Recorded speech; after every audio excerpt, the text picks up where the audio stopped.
আমার বিমল ওয়ারি কন্ট্রাক্টর ভাল কাম করার কারণে আমি সম্বর্ধনা জানাইছো আর কাম ভাল নহ'লে আমাৰ প্ৰগ্ৰামেই বিল চিলটো পে'মেণ্ট একেবাৰে নহয় ছাৰ আজিৰ দিনত তেনেধৰণৰ আঁচনিবোৰ কিমান ছাকচেছ হৈছে আপোনালোকৰ কিবাৰ পৰা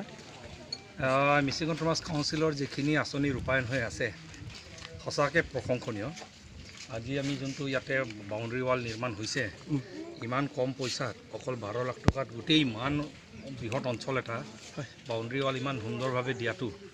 নিয়মমতে কাউন্সিলকো মই ধন্যবাদ দিব লাগিব আৰু যিটো কণ্ট্ৰেক্টাৰে কাম কৰিছে সিহঁতেও ভালকৈ কৰিছে তো সেইকাৰণে অকল ইয়াতে নহয় যিমান কাউন্সিলৰ আমি কাম লক্ষ্য কৰিছোঁ স্কুল বিল্ডিঙেই হওক ক'ৰবাত কালভাৰ্টেই হওক ক'ৰবাত আপোনাৰ বাউণ্ডেৰী ৱালেই হওক ক'ৰবাত আপোনাৰ নামঘৰেই হওক মন্দিৰেই হওক খুব সুন্দৰভাৱে ৰূপায়ণ হৈছে তাৰ কাৰণে মিচিং স্বায়ত্তশাসিত পৰিষদৰ নেতৃবৃন্দক যে এখেতসকলে ভালকৈ নেতৃত্ব দিয়াৰ কাৰণে যে কাউন্সিলৰ কামবোৰ যে ইমান সুন্দৰভাৱে হৈছে প্ৰশংসনীয় হৈছে আৰু আমি গৌৰৱ কৰিব পৰাকৈ কামবোৰ হৈছে আৰু আগন্তুক আহি থকাত আপোনাৰ চিন্তাধাৰা কি যেহেতু আগন্তুক 21 চনৰ যেহেতু বিধানসভাত যেহেতু বড়োসকলে UBP নেতৃত্বত যে MSC যোগদান দিয়া হৈছিলে আজিৰ দিনত BJPক যোগদান দিছে কি প্ৰভাৱ হ'ব পাৰে নাই এইটো প্ৰভাৱটো পজিটিভ আছে কিয়নো আমাৰ BJP মিত্ৰজোঁটৰ চৰকাৰ চলি আছে অহাবাৰো আমাৰ মিত্ৰজোঁট একেলগে আমি চৰকাৰ গঠন কৰাত আমি সফল হ'ম আৰু বৃহৎ ব্যৱধানত এইবাৰ যোৱাবাৰ যেনেকৈ আমি জয়ী হৈছিলোঁ অহাবাৰো জয়ী হ'ম আৰু চৰকাৰ আমাৰ BJP নেতৃত্বাধীন মিত্ৰজোঁটৰে অহাবাৰো হ'ব যিহেতু চৰকাৰ একেলগে হ'ব মিত্ৰজোঁটৰ তো BJPত কোনোবাই যোগদান কৰিছে গণশক্তিত কোনোবাই যোগদান কৰিছে AGPত কোনোবাই যোগদান কৰিছে এইটো ঘৰৰ কথা আৰু এইটো বড়ো ৱেলফেয়াৰ অট'নমাছ কাউন্সিলক আপুনি কি মতামত দিব খোজে মইতো ৱেলকাম কৰিছোঁ এতিয়া ইয়াতে আমাৰ বড়ো গাঁৱত আগতে আমাৰ পঞ্চায়তৰ পইচা পাওঁ আমাৰ মিচিং অট'নমাছ কাউন্সিলৰ পইচা পাওঁ এতিয়া আমি আকৌ বড়ো ৱেলফেয়াৰ আমাৰ অট'নমাছ কাউন্সিলৰ পৰা এডিশ্যনেল পইচা পাম এইটো আমাৰ অঞ্চলটো এডিশ্যনেল ডেভেলপমেণ্ট হ'ব বেছি ডেভেলপমেণ্ট হ'ব এইটো আদৰণীয় নাই ব্ৰহ্ম মন্দিৰनि जिहेतु बाउन्ड्रि वाल बे बाउन्ड्रि वालखौ बानायनायाव जिहेतु जोंनि लकेल MLA भुबन फैगु बिथाङानो जिहेतु बाख्नायलांबाय बिनि सायाव नोंथाङा मा बुंनो सानो गिबियावनो आंनि नोंसोरनि मोनब्रै खौरां बुथुमगिरिफोरनिसिम खुलुमनाय जासिहरनाय जाबाय वालखौथ' दा जोंनि जनाय समस्तिनि MLA बिथाङा बाख्नायलांदों बे हिसाबै आंहा गोग्गाथावना मानो होनबा आङो गोसो मोदोम हगारसारनानै जेसेबां हागौ एसेबां आंनिफ्राय नाजानानै आं जाफुंसार होनो हादों आरो दिनै बेबायदि खामानि मावनायाव नोंहा माबाफोर उसुबिदा फैदोंमोन नामा उसुबिदाथ' एसे एनै जेंना जेंसिया जायो जेरै थाखा फैसानि सायाव नङा बियो बे बोथोरनि सायाव एसे उसुबिदा जादोंमोन जेरै अखा हाबाय थादोंमोन आं मोजाङै जि समाव बर'नो सानदोंमोन बै समाव आङो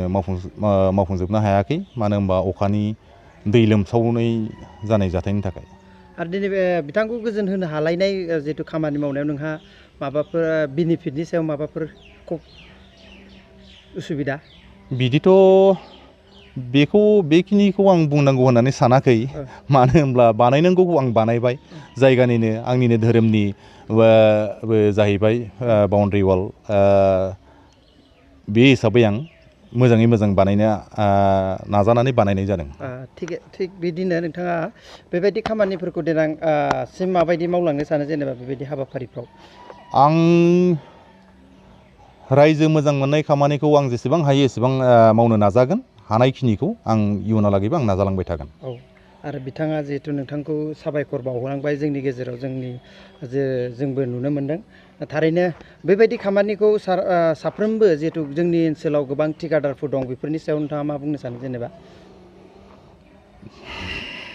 रायजो मोजां मोनजानाय खामानिखौ जेसेबां हायो बयबो जुदि मोजाङै मोजां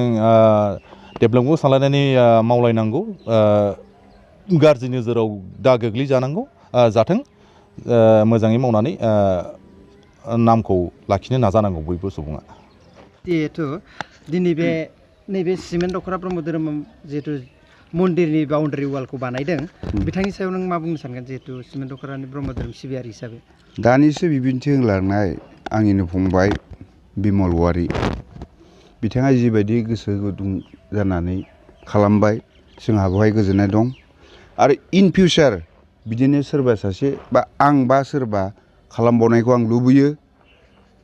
जोंनि धोरोमखौ जोङो जेब्लाबो फोथांना लाखिनो जोंहा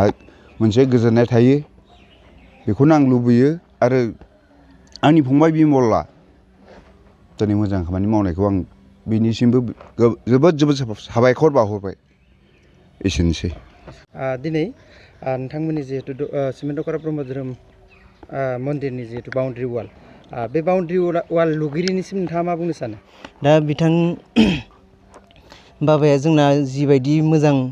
बाउन्डारि वालखौ लुना होबाय बेवहाय जोंहा सिमेन्ट आन्सलिकनि जानानै जोबोद गोजोननाय दं आरो साबायखर जासिदों बाबाखौ मानोना जोंहा बिराद डिस्टार्ब जायोमोन मोसौनिफ्राय लाना बोरमानिफ्राय लानानै बुहुद मन्दिराव आलाय सिलाय बिराद माबा जायोमोन खस्थ' जायोमोन बेखौ दिनैनि बाबानि मावनायजों जोङो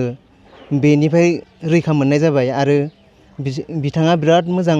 साफायै क्लिनै खालामनानै होबाय बिनि थाखाय आं बाबाखौ साबायखर बावो आरो इयुननि साफ्रोमबो थिखादार बाबामोना जाहाथे बेबायदिनो मोजाङै मावनानै होलाङो बेखिनिखौनो बुंनानै आं जोबोद लाबाय जे नोंथांमोननि मन्दिराव मा उसुबिदा दंबावो दानि जिहेतु दा जोंनाव गोदानै मन्दिर गंसे दं बेखौ बानायनो आद्रा जानानै दं आरो आर्ट फिलिं जायखौ होनदों बे हा खोनाया एसे दै जायो जोंना बे दङ आरो मोनसे कालभारनि गोनांथि दं जिहेतु बेवहाय जोंना दै जायो बेखौ गलांनो थाखाय जोंनो लामायाव गंसे कालभारनि गोनांथि जायो आरो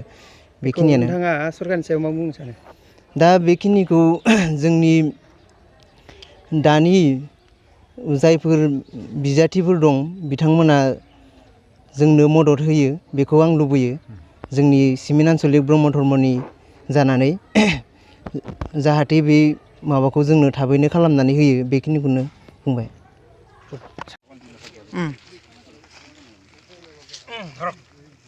আৰু ইয়াৰ মুৰব্বী ओं हिं क्लिं फटसे ओं हिं क्लिं फटसे हे आफा सोरजिबि आनान गसाइ अबंलावरि बोराइ बाथौ नै दिनै 9 खान गामिनि गासै गामिनि लोगो नांनानै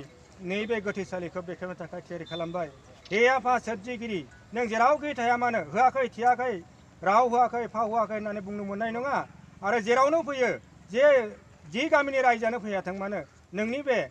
सालियाव फैनानै गोजोनै जिरायनो हानायनि गोहो बोर बान्साखौ होनो आरो लोगोसे नैबे जोंनि बेखेवगिरि बिथांखौबो आरोबाव जोंनि हाबा मोननो हानायनि गोहो बोर बान्साखौ हरथों हे आफा सोरजिगिरि अफंनि बोराइ बाथौ जै जाथों आफा बोराइ बाथौनि जै जाथों जै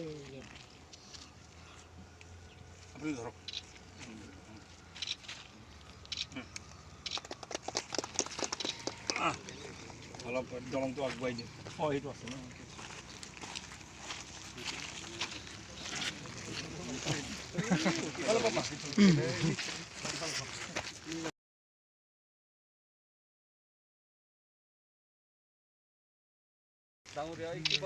मारनो हानायनि